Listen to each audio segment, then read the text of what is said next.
luego activar su memoria fotográfica. Como ustedes ya han recibido la clase grabada, entonces lo que más me interesa es que ustedes graben en esta memoria las imágenes y vamos a solo tocar los aspectos más importantes y me gustaría más bien que preparen sus preguntas, que pueda resolverlas para ampliar más este tema. Entonces, el día de hoy vamos a iniciar con lo que son las infecciones dermatológicas más frecuentes en pediatría. Estas son varias, entonces por eso es que me interesa de que empecemos ya a la hora.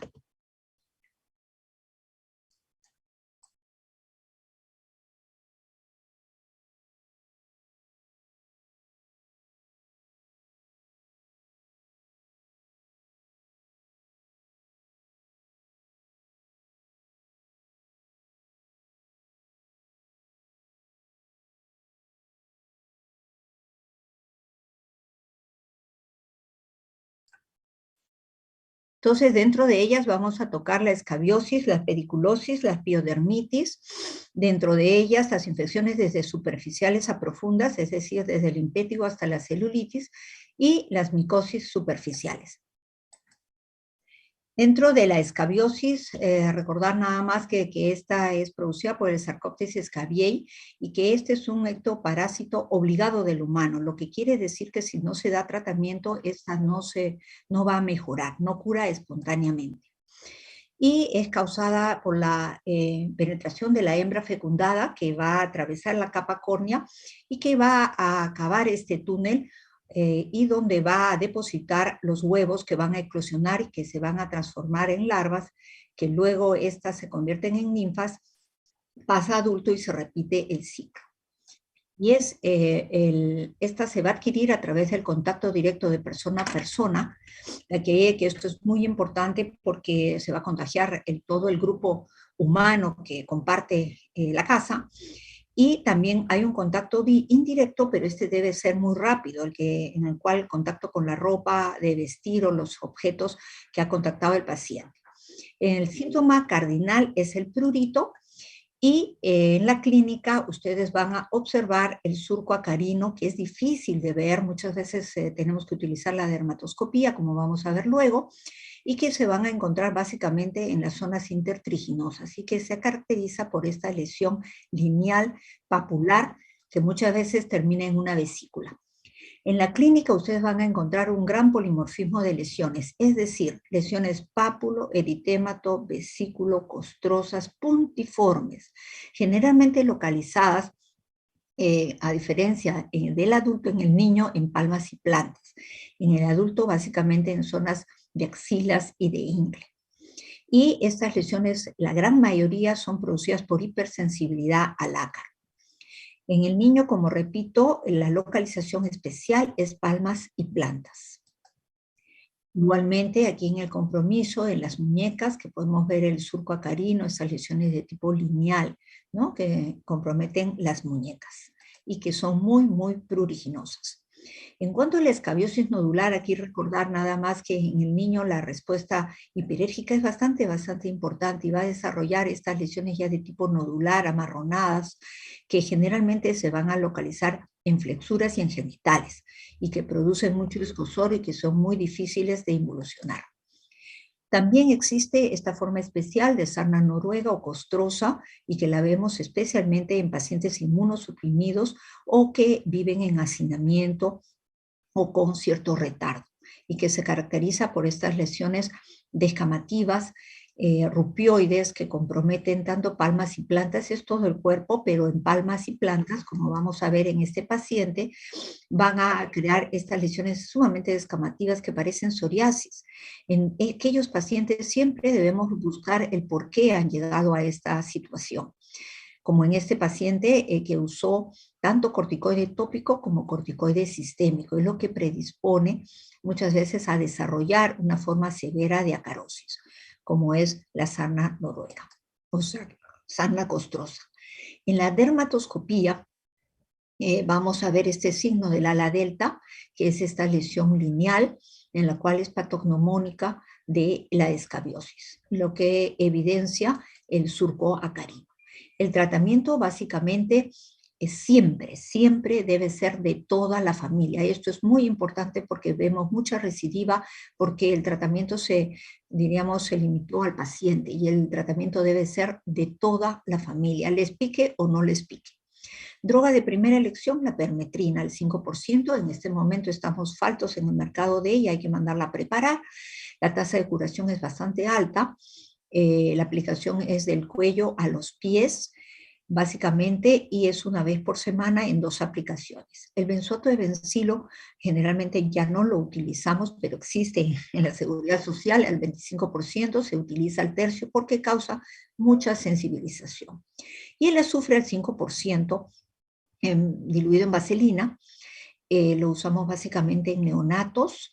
El periodo de incubación es de 21 días, así que lo pueden tener en la etapa neonatal y también en embarazadas. El problema es que el azufre tiene un olor bastante desagradable.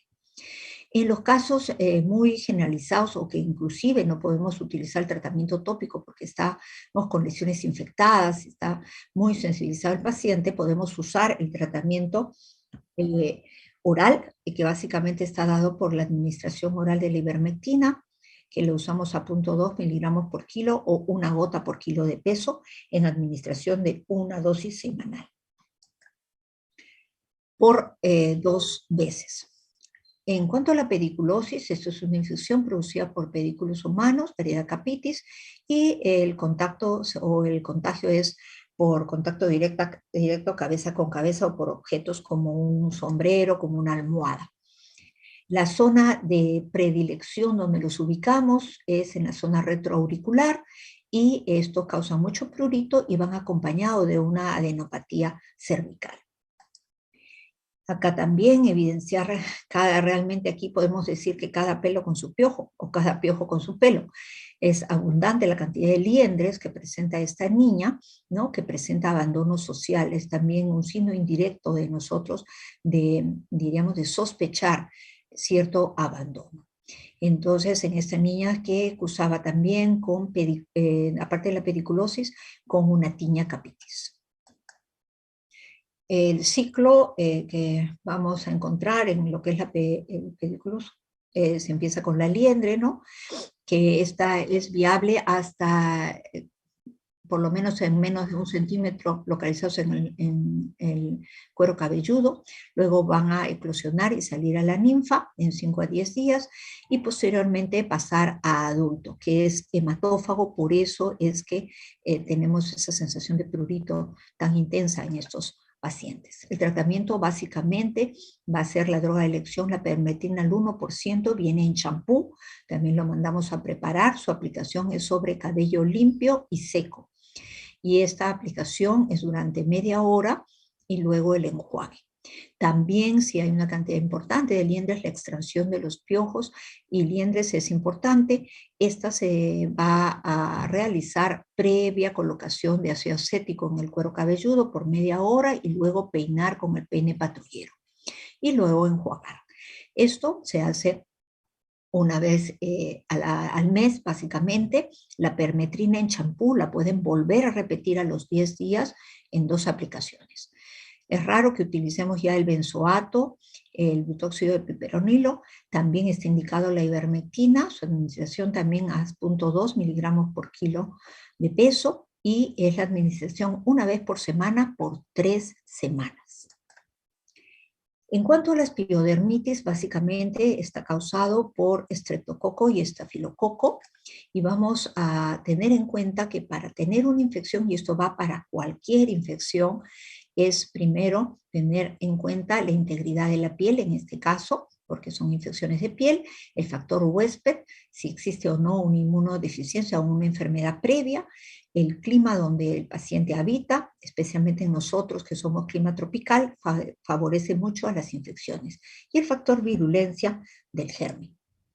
Recordar que la piel tiene un fenómeno de resistencia que está dado por su integridad y su recambio celular acelerado, la presencia de un pH cutáneo ácido y un manto lipídico que muchas veces lo sacamos por el abuso de los jabones. También sintetizamos a ese nivel inmunoglobulina A y tenemos un microbioma que va a actuar por interferencia bacteriana. Todo ello va a asegurarnos que no tengamos infección en la piel. Igualmente, cuando ya la tenemos que tener en cuenta el factor ambiental.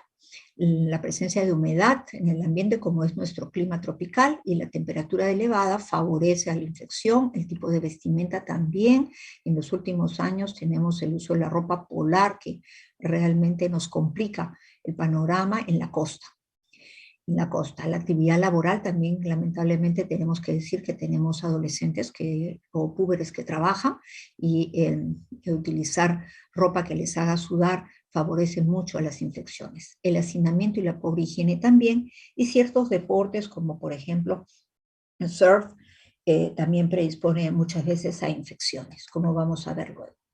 También en el factor huésped, toda esta información ustedes deben recabarla en la historia clínica. Es muy importante que pregunten sobre el uso de antibióticos o de corticoides, especialmente en la edad pediátrica. También preguntar sobre enfermedades predisponentes como la varicela, como la dermatitis atópica, ¿no? La desnutrición también, y la presencia de inmunodeficiencias, sean congénitas o sean adquiridas, va a predisponer a que el paciente se sobreinfecte con mucha frecuencia.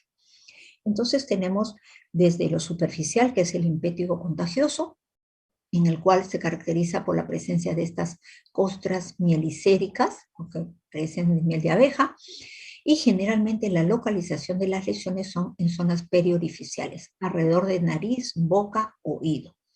Y está causado en su gran mayoría por estreptococopiógenes, pero también tenemos la presencia del estafilococo. Aquí remarcar más que todo, en el primer caso, historia clínica, antecedente de resfrío común. Es muy frecuente que después de un resfrío común terminemos con un impétigo en edad pediátrica, o la manipulación de la zona, porque el estreptococo es parte de la flora de mucosa, no de piel. En el segundo caso, el antecedente familiar. Esto es una enfermedad contagiosa. El hermano también con lesiones similares. Y en el tercer caso, un paciente con dermatitis atópica, en el cual pues tiene un prurito intenso por la dermatitis atópica y se sobreinfecta, ¿no? Tiene el compromiso tanto de párpados como en zona periorificial en la nariz.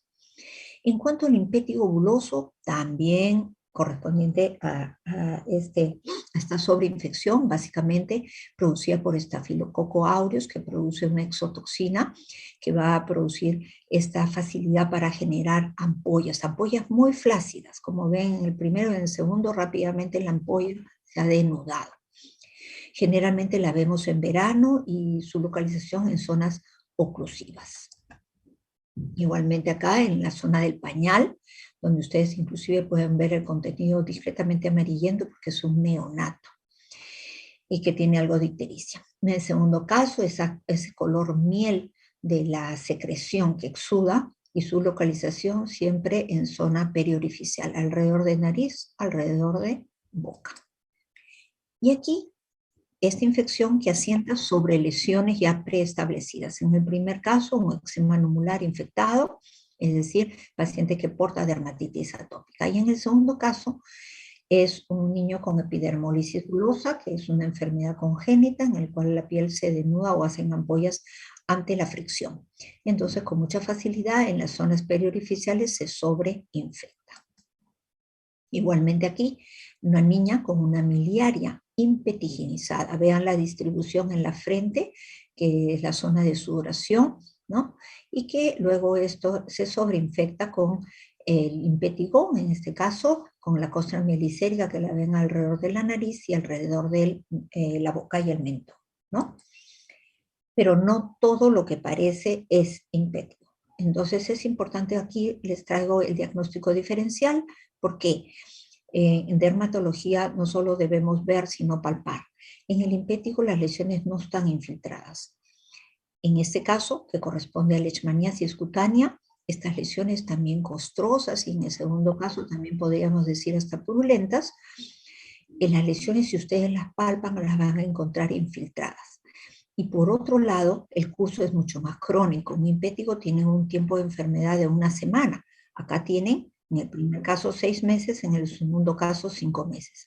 Y la procedencia, paciente de Ancash, paciente de Cusco. Entonces, que corresponde a leishmaniasis cutáneo. En cuanto a ectima, ya avanzamos más en profundidad y nos vamos ya al ectima, el cual es causado por Streptococcus pyogenes y que se caracteriza por la presencia de esta úlcera ensacabocado que va a dejar cicatriz residual. Esto se da generalmente en pacientes inmunodeprimidos, ¿no? Inmunodeprimidos. Como es el caso de un paciente varón de 11 años con un antecedente de insuficiencia renal crónica, el cual presentó una neutropenia transitoria medicamentosa por nitrofurantoína y desarrolló estos cuadros de ectima, lesiones ulceradas en sacabocado. Entonces, siempre que vean un ectima, piensen qué predispuso a este paciente a desarrollar un ectima, porque tienen que manejar ambas cosas. Estas lesiones ya me van a dejar cicatriz. En un impétigo no tenemos cicatriz, pero aquí por la profundidad de la lesión ya vamos a tener cicatrices. Avanzamos a la foliculitis, que consiste en estas pequeñas pústulas muy frágiles que generalmente están pues localizadas alrededor del folículo piloso, que suelen agruparse y que no solo el agente puede ser el estreptococo, el estafilococo aureus, sino también Pseudomonas aeruginosa y Candida sp en los pacientes que hacen este deporte del surf, que usan el wetsuit. Con mucha frecuencia encontramos infecciones de foliculitis debajo del uniforme, pues de la ropa que usan, infecciones por Pseudomonas y Candida, donde el tratamiento básicamente es antibiótico terapia oral. Y aquí remarcar por qué tratar estas infecciones, porque muchas de ellas pueden tener complicaciones supurativas, es decir, de complicarse con sepsis, neumonía, meningitis, artritis séptica y llegar a osteomielitis, de allí que debemos tratarlas tempranamente. Pero también tenemos complicaciones no supurativas, como es el eritema nodoso, como es la psoriasis cutata, como es la glomerulonefritis post-estreptocócica, que recibimos con mucha frecuencia en el hospital, y un grupo de ellos pueden llegar inclusive a presentar cronicidad con insuficiencia renal. Tratamiento en las lesiones superficiales puede limitarse a un tratamiento tópico. El baño diario siempre se propicia, presencia de apósitos húmedos, básicamente con sulfato de zinc, y antibióticos tópicos como la mupirocina y el ácido fucídico. Pero en la gran mayoría vamos a necesitar antibióticos orales. A la cabeza tenemos la dicloxacilina, pero recordar que tenemos bastante resistencia a ella, lamentablemente. En los pacientes que son alérgicos a la penicilina tenemos los macrólidos, que podemos usar eritromicina o claritromicina. Luego nos siguen las cefalosporinas de primera generación, básicamente la cefalexina, que usamos con mucha frecuencia porque el sabor es agradable, es más tolerable, no tenemos tanta resistencia. En los pacientes con resistencia beta-lactamasa tenemos amoxicilina y ácido clavulánico por vía oral que podemos administrar, y en aquellos pacientes con impétigo a repetición sí está justificado la asociación entre antibióticos, como es la rifampicina, asociado a sulfamethoxazol trimetropin, y la aplicación de mupirocina tópica en las zonas periorificiales para evitar recidiva. Igualmente el uso de la clindamicina oral con la mupirocina tópica. Ya avanzando en profundidad tenemos los abscesos, ¿no? Que en estos ya voy a tener síntomas más digamos, severos, con signos de flebosis, como es el dolor, el edema, el eritema, y que pueden ir acompañados inclusive de adenopatía regional, donde el tratamiento tiene que ser oral o sistémico obligatoriamente, y se va a realizar un drenaje de tipo quirúrgico. Tenemos también la celulitis, donde ya tenemos una infección del tejido celular subcutáneo, donde vamos a presentar ya una clínica más florida, caracterizada por fiebre y signos de flebosis, como es rubor, calor, aumento de temperatura de la zona afectada. Los agentes etiológicos tenemos el Streptococcus pyogenes del grupo A y B, también Staphylococcus epidermidis y Staphylococcus aureus, y en la edad pediátrica hay que tener en cuenta el Haemophilus influenza, especialmente cuando hay un antecedente de infección respiratoria. Y en complicaciones es importante trabajar la celulitis porque podemos tener abscesos, esto puede evolucionar a abscesos e inclusive comprometer hueso con la presencia de osteomielitis, y eso es muy frecuente en la edad pediátrica. Esta también se puede complicar con la presencia de ampollas en su superficie, como vean ustedes acá. Y aquí solo para graficar la complicación que es la osteomielitis. Primer caso, una celulitis y que evolucionó con esta lesión osteolítica que ustedes pueden evidenciar, ¿no?, en hueso. Entonces, manejarlo rápido por el peligro a las complicaciones. Igualmente tenemos la erisipela, en el cual también tenemos una infección del tejido celular subcutáneo, pero que hay un compromiso mayormente linfático, que va a hacer que todos estos signos de flogosis se manifiesten como una placa con límites muy, muy definidos. La gran mayoría de las lesiones se van a localizar en miembros inferiores, donde el tratamiento también de elección es vía sistémica, básicamente con la penicilina cristalina, pero debo remarcar que es muy difícil a veces conseguir esta, y por eso pasamos rápidamente a la oxacilina o a las cefalosporinas o a la clindamicina. En niños, remarcar de que nuevamente que como agente etiológico no solo vamos a tener el Streptococcus pyogenes y el Staphylococcus aureus y epidermides, sino también el Haemophilus influenza, especialmente responsable cuando hay un antecedente de infección respiratoria alta. Y una de las localizaciones es cara, y dentro de ellas la periorbitaria. Para esto, para que ustedes también diferencien de la celulitis orbitaria, que también la vemos en la edad pediátrica, pero generalmente en niños mayores de 5 años, en los cuales existen factores predisponentes, como son la sinusitis, la carie dental o alguna enfermedad de la órbita.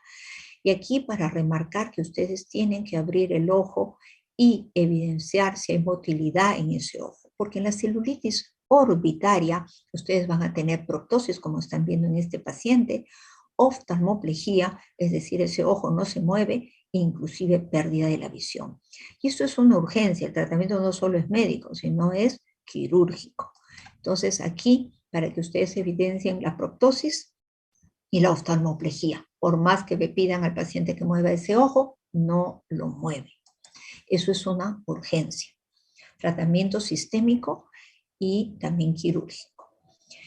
Y entrando ya a las micosis superficiales producidas por hongo que invaden los tejidos queratinizados, como lo es la piel y los anexos, estas van a ser causadas por 3 géneros básicamente: los géneros antropofílicos, que se van a contagiar de ser humano a ser humano; los zoofílicos, generalmente de perro y gato, y ahora tenemos acá hasta de conejo al ser humano; y los geofílicos del suelo. Entonces, en cuanto a la tiña corporis, el agente etiológico generalmente es el Microsporum canis, y que afecta cualquier parte de la superficie cutánea y se va a caracterizar por estas placas circinadas con involución central, focos de involución central, y que van creciendo periféricamente, y en la periferia ustedes van a encontrar pápulas, inclusive descamación, que aquí lo vemos con mayor detalle. Esto va teniendo un crecimiento periférico y una involución central. Y tiene un collarete de pápulas con una descamación hacia adentro, producido por el Microsporum canis. Aquí preguntar siempre sobre las mascotas, ¿no?, porque de algún lugar salió, o como en este caso, que tenía una mascota de un conejito infectado con Trichophyton mentagrophites. También lesiones ciecinadas con involución central, de crecimiento periférico y muy pruriginosas. En cuanto a la tiña pedis, esta es causada por Trichophyton rubrum y Trichophyton mentagrophites. Esto es muy común y va a tener varias formas de presentación. La más común es la de localización interdigital. Le acompaña después la disidrosis, que son lesiones vesiculares, resumantes, que están tanto en la zona interdigital como en la superficie dorsal de los dedos. Y la tercera forma, hiperqueratósica tipo mocasín. Esta generalmente la vemos en los adultos. En los niños generalmente la localización es interdigital y o acompañado de disidrosis. El tratamiento básicamente es la administración o la aplicación de imidazólicos tópicos, sean de primera, segunda o tercera generación. Esto también puede afectar la mano. Generalmente solo se afecta una mano, y también el agente etiológico es Tricofiton rubrum o Tricofiton mentagrofites. Tratamiento también imidazólico tópico, y aquí les presento también un caso de un paciente también con tiña a mano, pero que también siempre cuando hay tiña en la mano busquen los pies, porque de algún lado tiene más el foco, como fue este caso, el compromiso unguial. Tratamiento ya aquí es sistémico por el compromiso de la uña. El compromiso, diríamos, de la tiña, cuando compromete cara, también la clínica es la misma, de lesiones en placa circinadas con involución central. El agente obedece también al mismo, y el tratamiento son con imidazólico tópico. Y aquí, solo para remarcar, siempre buscar el origen, no es solo dar el tratamiento, sino buscar el origen, como el caso de estos dos hermanos con lesiones circinadas en cara, en el cual el tercer hermanito, imagínense aquí, pequeñito, también con lesiones similares, y la madre era portadora de una onicomicosis, cuyo agente etiológico era el Tricofiton rubrum. Entonces ella era el foco de contagio. Entonces el tratamiento pues tiene que ser familiar, ¿no? En los niños, el tratamiento tópico; en la señora, con el tratamiento sistémico. En cuanto a la tiña capitis, esta es producida por hongos que pertenecen a dos géneros, tanto el género Tricofiton y el género Microsporum.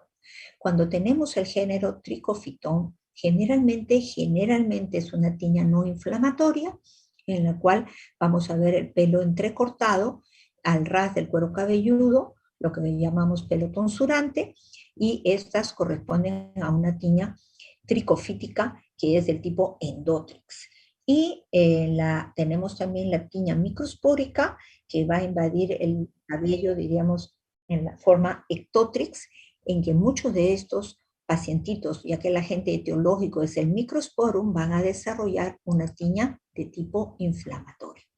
Entonces acá vemos estas placas alopésicas descamativas, ¿no? Inclusive en el segundo caso, que es un lactante tan pequeño, con los cabellos que se ven tonsurados, las puntas de pelo, ¿no? Que inclusive si colocáramos el dermatoscopio, vamos a ver cabellos en tirabuzón, en sacacorcho, lo que nos da el diagnóstico definitivo. Y en la forma inflamatoria de la tiña capitis, básicamente es por hongos zoofílicos, como el Microsporum canis, en que se van a formar estas lesiones resumantes, que muchas veces encontramos el signo de la espumadera, es decir, de pústulas en la superficie, que van a causar alopecia de tipo permanente en estos pacientes. Igualmente acá la secreción y la alopecia de tipo permanente en niños ya tan pequeños, donde debemos trabajar rápido. El tratamiento siempre es vía oral, siempre. En la droga de elección, la gliciofulvina, en la dosis de 20 a 25 miligramos por kilo día, y la administración por 8 semanas. En la forma de Kerion, hasta inclusive 12 semanas. También utilizamos terbinafina oral, itraconazol y fluconazol. De ellos, la terbinafina es el más usado y el más práctico, porque nos viene en la dosificación de 250 miligramos y en tabletas, de tal forma que lo podemos fraccionar. También la administración del champú con ketoconazol al 1% va a evitar la diseminación de esporas. Y en la forma inflamatoria de Kerion de Celso, cabe mencionar que está indicado el uso de la prednisona como antiinflamatorio para evitar la cicatriz permanente, ya que existe aquí una respuesta hiperérgica. Generalmente lo damos por 7 a 10 días nada más. En cuanto a la tiña unguial, esta es causada por dermatofitos también del género de Tricofiton rubrum y el mentagrofites, y sus variedades clínicas, siempre tomando lo que es el plato unguial, se puede presentar en forma distal o en forma proximal, que aquí hay que, cuando se presentan las 20 uñas, hay que sospechar inmunodeficiencia. O se puede presentar, diríamos, comprometiendo todo el plato unguial. Los tratamientos siempre son por vía oral. En cuanto a la candidiasis, aquí recordar que este es producido por un hongo que es saprofito en nosotros y que es parte de la flora normal de la boca, del tracto gastrointestinal y genital, y que existen, diríamos, una predisposición o un motivo, el por qué estas proliferan y causan la candidiasis, como en este caso el nugget oral. Generalmente en pediatría tenemos el uso y muchas veces el abuso de antibióticos de amplio espectro, y posteriormente el niño va a crear esta disbiosis y va a producir el nugget oral. Siempre investigar en la historia, buscar enfermedades que predispongan a esto, que si usó o no usó corticoides, o hubo una desnutrición. Esto también puede comprometer el área genital, produciéndose la dermatitis del pañal, y que en la clínica no solo es el eritema, sino la presencia de estas pequeñas lesiones periféricas o lo que llamamos satélites, lo que nos da el diagnóstico. El tratamiento aquí básicamente es la nistatina por vía oral para bajar la población de cándida del tracto gastrointestinal, y la aplicación de un imidazólico tópico también en el área del pañal. También recordar que cuando tenemos candidiasis oral, podemos tener también candidiasis esofágica, especialmente en pacientes HIV. Y eso viene a constituir un marcador temprano de VIH cuando el paciente comienza a deteriorar su inmunidad celular. También tenemos la paronychia crónica, que generalmente no lo vemos en niños sino en adultos, porque son adultos que trabajan con humedad, generalmente las personas que trabajan en cocina, y que se caracteriza por este eritema y edema en los rebordes unguiales, tanto proximales como laterales, y que van a producir ya este blanqueamiento de la uña o una uña verde, ¿no? Aquí no es solo dar el tratamiento para cándida, sino también evitar la humedad. Y en cuanto a pityriasis versicolor, que este es producido por un hongo lipofílico, como es la Malassezia furfur, que recordemos que es parte de la flora normal de cabeza y tronco, y que no existe contagio, es un hongo saprófito. Pero que si le damos las condiciones favorables, como es la humedad y la transpiración, y al ser lipofílico lo vemos en dos edades básicamente, en el recién nacido, porque nacen con su grasita, y también a partir de la pubertad, como en este caso, porque ya hay un cambio hormonal. Entonces, pero hay condiciones que favorecen a que tengamos infección por la pityriasis versicolor, como en el caso de este adolescente, ¿no?, que trabajaba como cargador del mercado de frutas y por trabajar a las 4 de la mañana usaba ropa polar. Todo ello contribuía a que presentara tal dispersión, ¿no?, y tal severidad de la pityriasis versicolor. El tratamiento cuando son lesiones mínimas es tratamiento tópico, también con imidazólico, pero cuando está disperso ya usamos el itraconazol por vía oral. Y en cuanto a manifestaciones cutáneas del COVID-19, descritos desde el año 19, como la neumonía que ya todos ustedes conocen, cada vez con el mayor conocimiento de esta enfermedad, se fueron identificando con más frecuencia lesiones a nivel de piel. Y estas se dan bajo dos formas, unas similares a exantemas virales, que son como respuesta a los nucleótidos virales, o como respuesta secundaria al compromiso sistémico, dado por la vasculitis en estos pacientes. En la edad pediátrica, básicamente lo que vemos es eritema, cuadros de urticaria, muy raro, o niños más grandecitos, las lesiones de tipo purpúrica. Y escasos casos en que hemos tenido el compromiso sistémico. Entonces aquí los hallazgos, por lo demás asintomáticos, que presentan durante la infección por COVID-19, estas lesiones perifoliculares, foliculares, muy similares a una pityriasis rosada, o en este caso muy similares a un eritema multiforme, lesiones policíclicas, urticariformes, acá también, en tipo urticariforme, comprometiendo miembros inferiores. Las lesiones purpúricas son raras, pero las hemos visto, como vamos a ver luego en un paciente, ¿no? Generalmente de localización acral, generalmente asimétricos, como en estos niños que llegaron al hospital, niños ya más grandecitos, con lesiones de tipo purpúrica y por lo demás, sin asintomáticos. Pero también hemos visto el síndrome inflamatorio multisistémico asociado a COVID, el cual se da como una respuesta a una liberación masiva de citoquinas, básicamente interleuquina 6, y que van a presentar una clínica similar a la enfermedad de Kawasaki, como fue el caso de este niño de 8 años, con cuadro clínico de fiebre, dolor abdominal, el compromiso de conjuntiva ocular, y vean también de boca, entonces, y que cursó también con una miocarditis. Este fue otro caso también con COVID-19, compromiso pulmonar y estas lesiones de tipo purpúrica como manifestación sistémica de COVID. Muy bien, si hubiera algunas preguntas, por favor, doctores, hasta ir cargando el siguiente.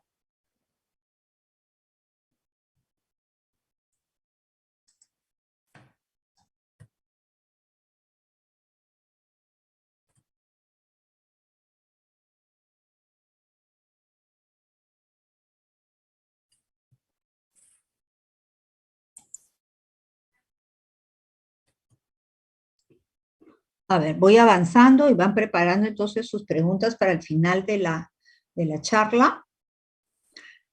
Tenemos ahora lo que es la dermatitis atópica, que es otra entidad también frecuente en dermatología pediátrica. Esta es una enfermedad inflamatoria crónica, recurrente y muy prevalente en la edad pediátrica, donde básicamente la etiopatogenia está dada, uno, por el factor genético que va a predisponer a una disfunción de la barrera epidérmica, en la cual también va a llevar a una alteración en la inmunidad primaria y también innata y adaptativa, y que se va a ver exacerbada por la presencia de diferentes factores ambientales, lo que va a formar un círculo vicioso en esta enfermedad. Generalmente se va a presentar en el 60% en los 6 primeros meses, van a hacer su debut, pero el desarrollo de ella en el 85% antes de los 5 años, y van a remitir los síntomas en el 60% antes de los 12 años. También estamos viendo inicios tardíos en la pubertad e inclusive en la etapa senil. El 70-80% de estos pacientes van a tener antecedentes familiares o personales de enfermedad atópica, tanto así que van a desarrollar en diferentes momentos asma o rinitis. Y su síntoma principal es el prurito y el dolor, lo que va a llevar a alterar el sueño, alterarlo psicológicamente también, y lo que va a tener un gran impacto en la calidad de vida de estos pacientes. Por lo tanto, es muy importante el diagnosticarlo y el manejarlo. Entre los criterios clínicos hasta este momento se siguen manteniendo lo de Ranifin y Raska, en el cual el criterio mayor es el prurito, la morfología y distribución de las lesiones, el curso crónico de la enfermedad y la historia personal o familiar de atopía. Y dentro de los criterios menores, que han sido muchos, solo se han conservado en este momento 5, que es la piel seca, la queratosis pilar, el pliegue de Denny Morgan, el oscurecimiento infraorbitario y la pitiriasis alba. Por lo tanto, el diagnóstico de dermatitis atópica básicamente es clínico. Los exámenes de laboratorio nos ayudan un poco para el pronóstico, pero no nos da diagnóstico. Y también el dosaje de IgE nos va a ayudar, como les digo, para el pronóstico y severidad, pero no nos va a hacer el diagnóstico. Por lo tanto, tenemos que basarnos en síntomas y signos. El síntoma principal es el prurito, el hallazgo de la piel seca y la distribución de las lesiones. Entonces vamos a tener en el lactante las lesiones que son resumantes, exudativas, húmedas y de localización especialmente en zonas malares.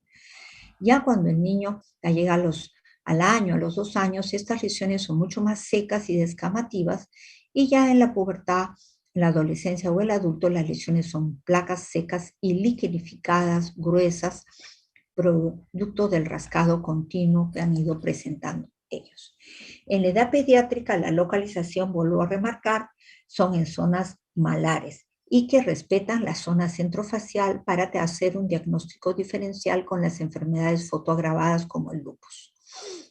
Igualmente el compromiso malar, muy importante, también aquí compromiso malar, inclusive con algo de costra mielicérica, es decir, de sobreinfección. Aquí, ya en la etapa escolar, el compromiso en flexuras, que son los huecos popliteos, que es el cuello, también en los antebrazos, también que presentan, el niño ya está mucho más activo, suda más, y la localización de las lesiones son en estas zonas intertriginosas. Como criterios menores, tenemos aquí la hiperlinearidad palmar, el oscurecimiento, y el edema hiperpigmentación de la zona periorbitaria, producto del rascado continuo que presentan estos niños.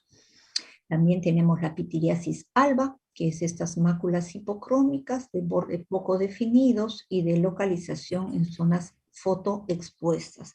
Generalmente las vemos en esta época donde ya el sol ha complicado y la brisa también ha complicado estos cuadros. Igualmente la queratosis pilar, que es la acentuación de estos poritos, cual da esa sensación al tacto como que tocáramos arena. La localización en brazos y en cara. Igualmente el compromiso acá en la zona volar de los dedos, y en las dos inferiores la queratosis pilar es motivo de consulta muy frecuente en pediatría. Ahí. Acá, solo para remarcar la presencia del prurito, que es el síntoma primordial en lo que es dermatitis atópica.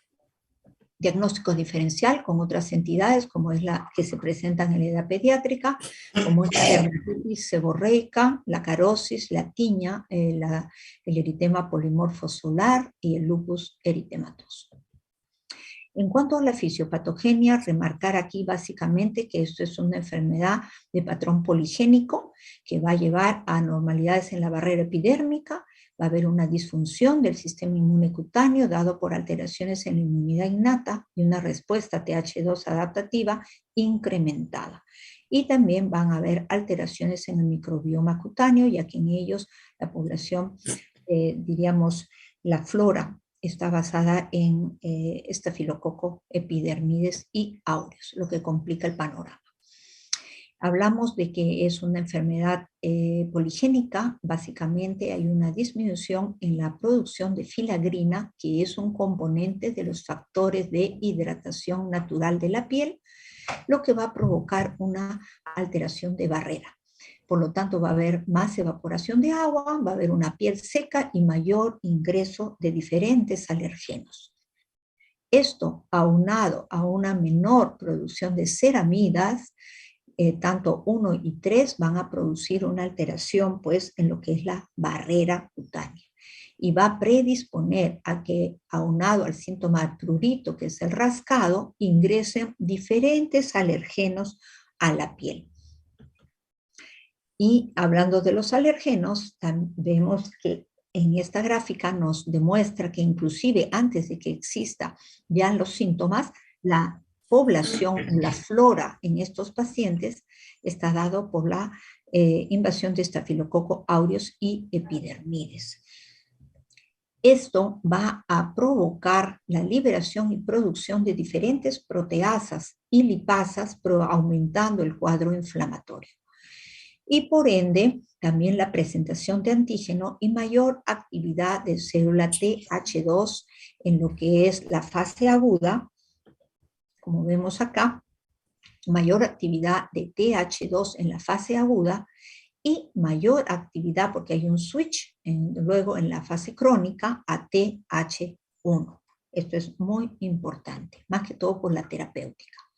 Entonces vamos a tener colonización por estafilococo y por diferentes alergenos a través de la barrera alterada, y los queratinocitos son capaces de producir especialmente la linfopoietina estromal, que va a activar o va a producir una mayor respuesta de TH2, la cual también va a ser capaz de liberar diferentes citoquinas responsables de la clínica, como es la interleuquina 4, con responsable del engrosamiento de la piel, junto con la interleuquina 13, interleuquina 5, que va a inducir eosinofilia, el prurito incrementado por la liberación de interleuquina 31 e interleuquina 10.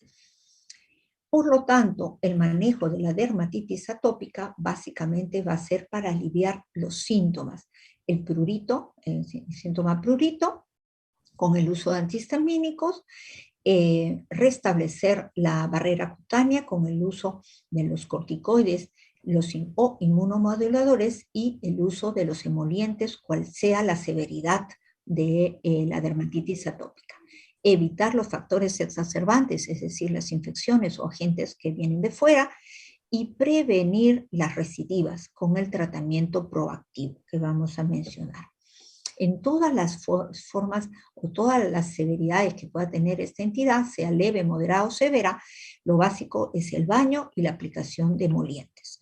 Y la administración de corticoides sea tópico básicamente, y la potencia va a depender de la forma clínica que presente el paciente.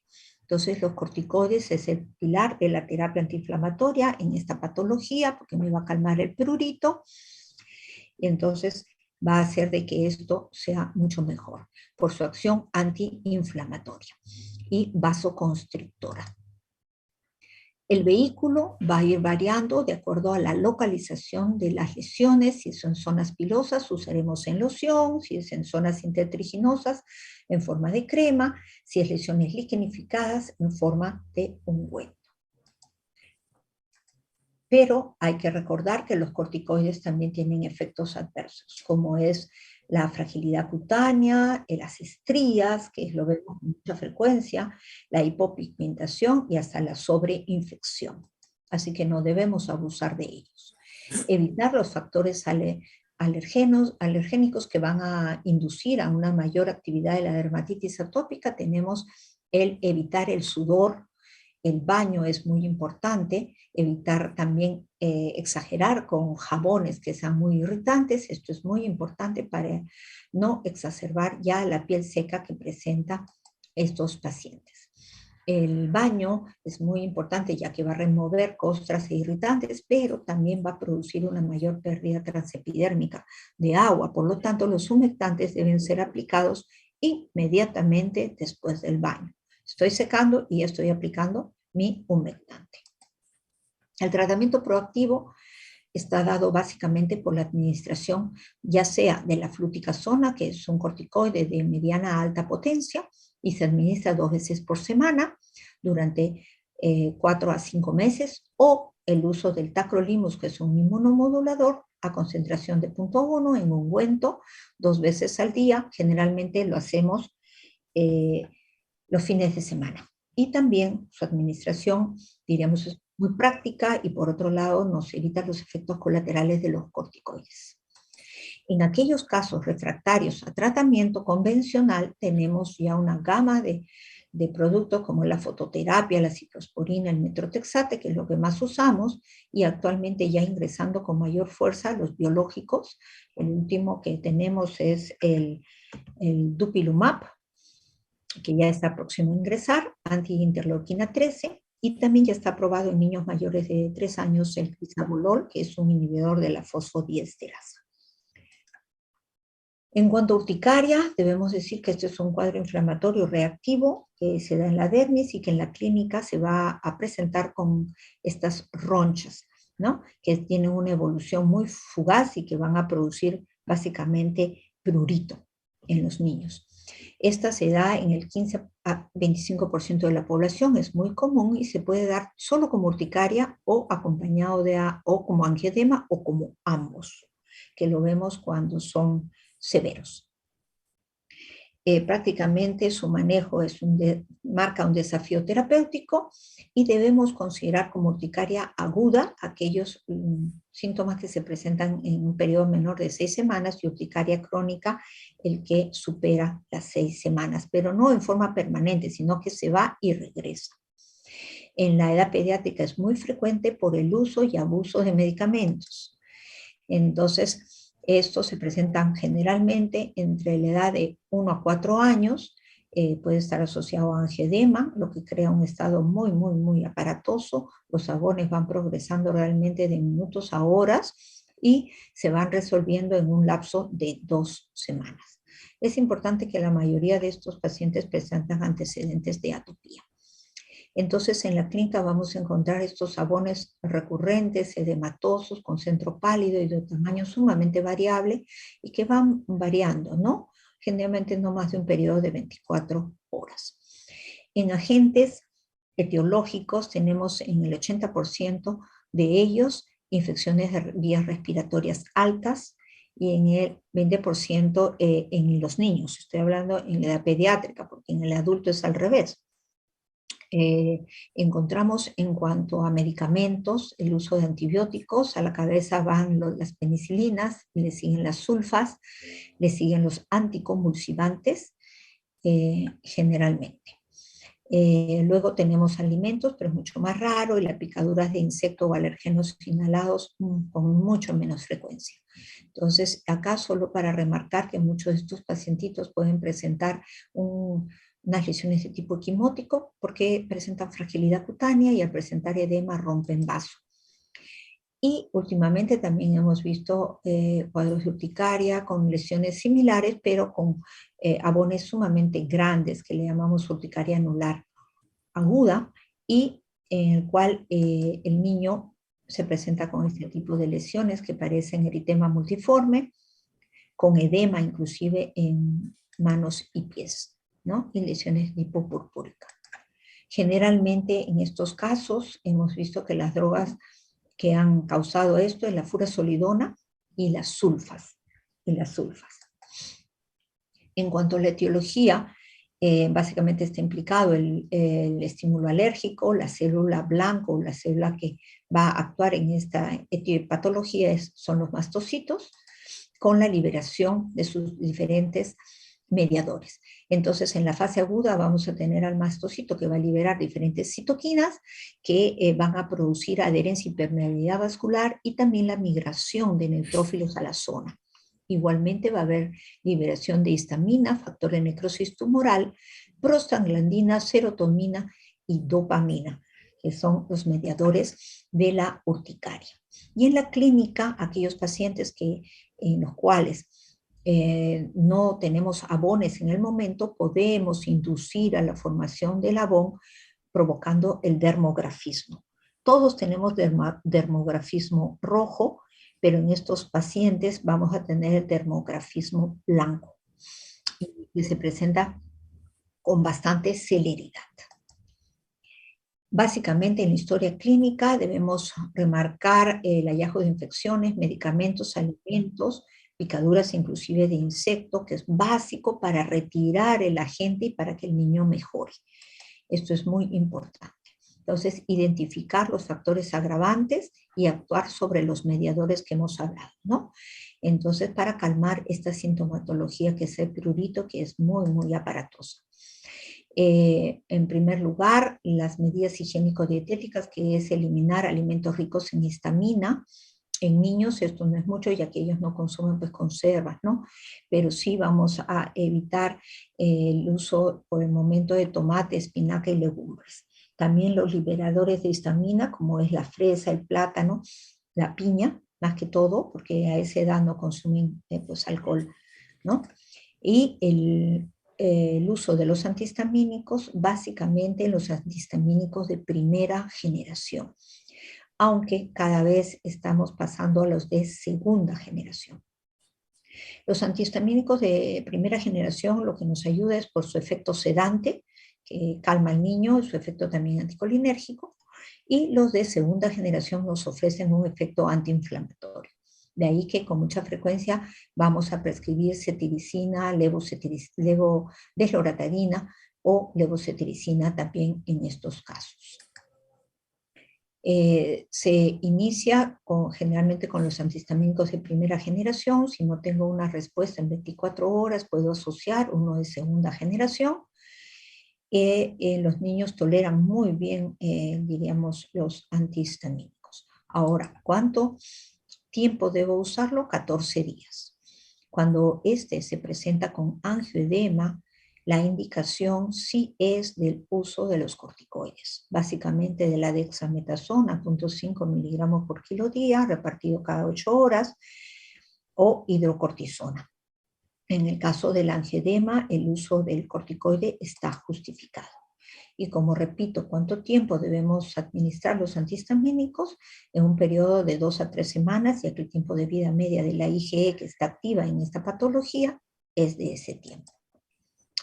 En cuanto a prurigo o urticaria papular, debemos mencionar que esta se debe a una sensibilización a los antígenos salivales inoculados por el insecto. Generalmente lo vemos en niños pequeños, menores de 5 años, como respuesta a picaduras de pulgas, zancudos y mosquitos que sean hematófagos.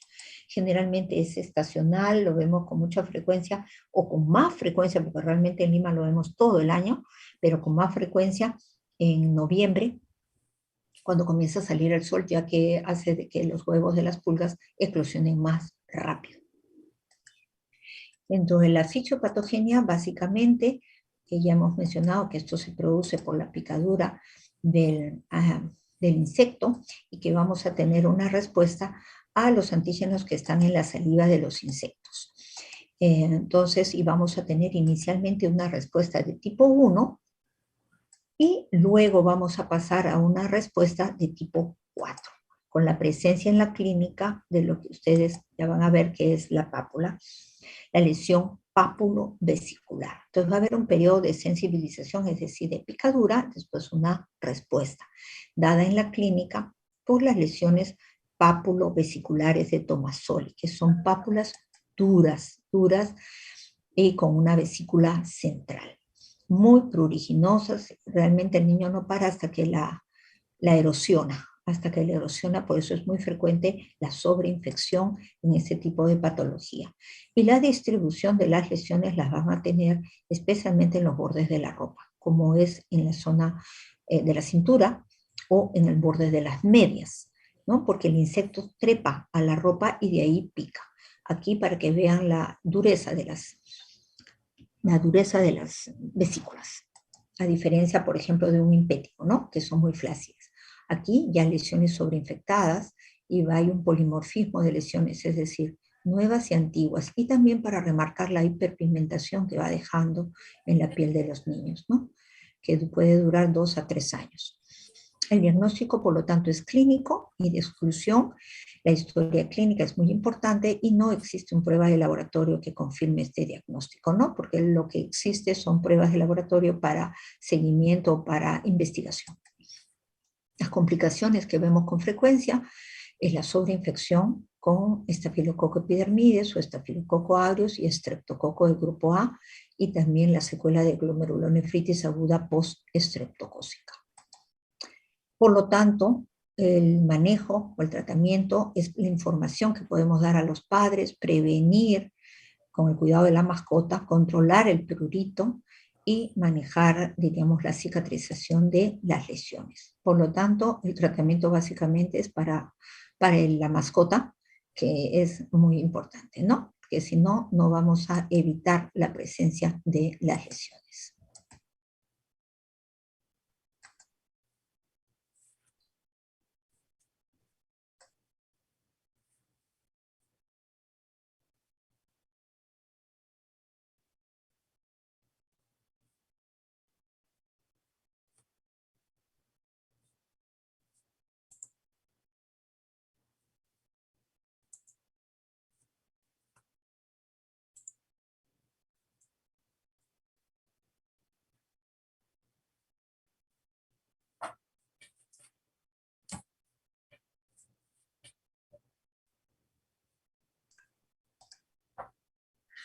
Y por último tenemos la tercera parte, que es la del acné, que es una dermatosis inflamatoria crónica multifactorial, que básicamente va a involucrar la unidad pilosebácea y que se caracteriza por el polimorfismo lesional. Esta es una enfermedad muy cosmopolita y que inicia en la adolescencia, la gran mayoría de veces, que va a comprometer a jóvenes entre 15 y 19 años y que representa un grupo importante de la consulta y que puede llevar muchas veces a trastornos de depresión, inclusive ahora que la imagen es tan importante, a la falta de trabajo, ¿no?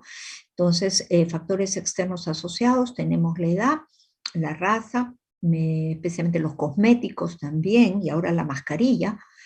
En cuanto a la dieta, la leche ha sido implicada, pero esto no está completamente demostrado. En genes sí, si el padre o la madre ha desarrollado un acné severo, es muy probable que el hijo lo tenga. Y en ocupación, personas que trabajan con bromatos pueden hacer el acné mucho más severo. Y aquí para demostrarles justamente madre e hijo con un acné muy precoz. Tenemos también acné infantil, acné neonatal, como les voy a presentar aquí un caso. Entonces el factor genético prima acá también. Y en cuanto a la etiología, básicamente va a existir una hiperqueratinización folicular que va a llevar, que aunado al aumento de producción de sebo y aunado a la presencia de actualmente el Cutibacterium acnes, va a llevar a una respuesta inflamatoria e inmunológica, lo que puede llevar a cicatrices muy importantes en esta patología. En la patogenia, recordar pues de que en la adolescencia comenzamos a producir testosterona a nivel gonadal, sea de testículos u ovarios, que van a estimular al crecimiento y la producción de lípidos a nivel de la glándula sebácea, y que esto aunado diríamos, a la producción de sebo y que va a producir inclusive al final obstrucción del conducto folicular, nos va a llevar a la presencia de micro o macrocomedones, y pueden ser estos abiertos o cerrados, como vamos a ver en la clínica, en el cual el propio Mycobacterium acnes va a actuar y producir las lesiones inflamatorias que vemos en estos casos.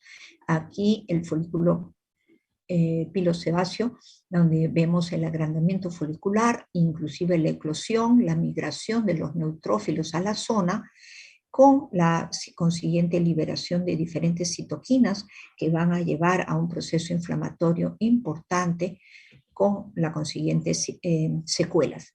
Y aquí que nos lleva a graficar que el Corynebacterium acnes es capaz de liberar a nivel del neutrófilo la interleuquina 17, que va a producir un severo fenómeno inflamatorio que va a llevar muchas veces a que estos pacientes hagan un acné de tipo fulminans, con la consiguiente secuela cicatrizal en la piel de ellos. Y es así que en la clínica vamos a tener lesiones de tipo inflamatorias y no inflamatorias. Entonces, las no inflamatorias dadas por los comedones y las inflamatorias dadas por las pápulas, por los quistes.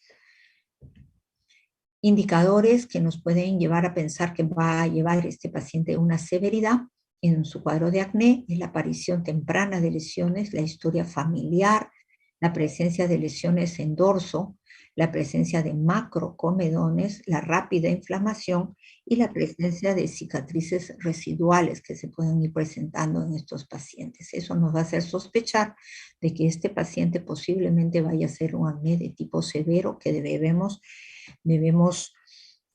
tratar rápidamente, no esperar que las secuelas se presenten para recién iniciar tratamiento. ¿Cuándo sospechar que el factor hormonal está presente? Especialmente, bueno, esto se da en las mujeres con acné severo y con hiperandrogenismo de tipo periférico, y esto se manifiesta con la presencia de hirsutismo, la presencia de periodos menstruales irregulares, con amenorrea de menor de 8 ciclos en un año, o la presencia de alopecia androgénica. También algunas mujeres pueden presentar acantosis nigricans y obesidad, lo que podría hacernos sospechar de un síndrome de resistencia a insulina. Exámenes que debemos pedir, esto va para las mujeres también, es el dosaje de DHEAS sérico, testosterona total y libre, pedir LH y FSH, donde la relación va para mayor a 2, el dosaje de prolactina, 17-dihidroxiprogesterona, solicitar una ecografía transvaginal o pélvica si son púberes. Las manifestaciones clínicas están dadas básicamente por la presencia de comedones que pueden ser abiertos o cerrados. Los que tienen punto negro son los abiertos por la oxidación de los lípidos. Su localización es diversa y en los cerrados solo vamos a ver estas pápulas ligeramente elevadas y pálidas. Igualmente acá comedones abiertos, donde tienen un núcleo de color oscuro por el taponamiento folicular. Aquí lesiones de tipo ya inflamatorias, que van a ser polimorfas, dadas por pápulas, por pústulas, que van a dejar con mucha frecuencia cicatrices de tipo sacabocado. Acá también lesiones de tipo inflamatorias, que son básicamente por pústulas, compromiso en la frente, en el rostro, y ven ustedes ya la presencia de quistes. Igualmente quistes, localización en zonas malares, y también ya pueden ir viendo cicatrices, lo que le llamamos en pico de hielo, picada de hielo, o en sacabocado. Acá las cicatrices en sacabocado, en una mayor ampliación, y esto es lo que no queremos, ¿no? Llegar, y por ello debemos implementar un tratamiento tempranamente. Si tenemos signos de hiperandrogenismo en la mujer, sospechar, ¿no? Por ovario poliquístico o síndrome de resistencia a insulina como tuvo esta paciente. Aquí solo para ilustrarles que también existe acné neonatal, ¿no? Con estas pústulas, y hasta miren una pequeña cicatriz en sacabocado que también ya presentaba este niño, ¿no? Y ahora último que estamos viendo con mucha frecuencia, el acné friccional por el uso de la mascarilla. Entonces, que también debemos tomar en cuenta, ¿no? Que esto generalmente se localizan pues en mentón.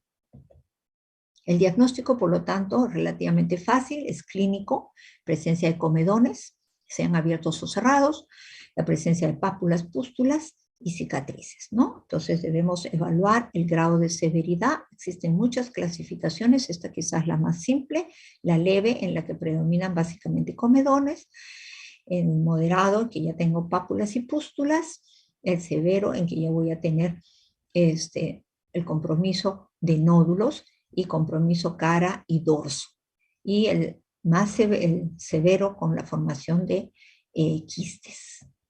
Tratamiento básicamente va a ser dirigido a corregir el patrón de queratinización folicular con la administración de retinoides, sean tópicos u orales, reducir la secreción sebácea, que lo consigo con los retinoides, también con los anticonceptivos, reducir la población de Propionibacterium acnes con la administración de antibióticos. Tenemos la doxiciclina, la minoxiclina, acitromicina y también el uso del peróxido de benzoilo.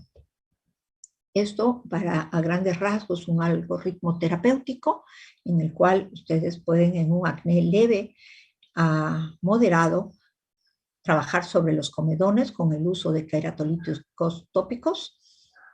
En el acné moderado ya le adicionamos, ya que hay un cuadro inflamatorio, ustedes van a adicionar el tratamiento dirigido hacia el Propionibacterium acnes con la administración de tratamiento antibiótico, sea tópico u oral. Cada vez nos vamos inclinando más al de antibiótico oral, ya que el tópico va a crear resistencia a corto tiempo. Y en el acné moderado a grave, el uso de los retinoides orales, ¿no? Administrados durante generalmente un año. Muy bien, con ello creo que hemos ido cubriendo toda la parte teórica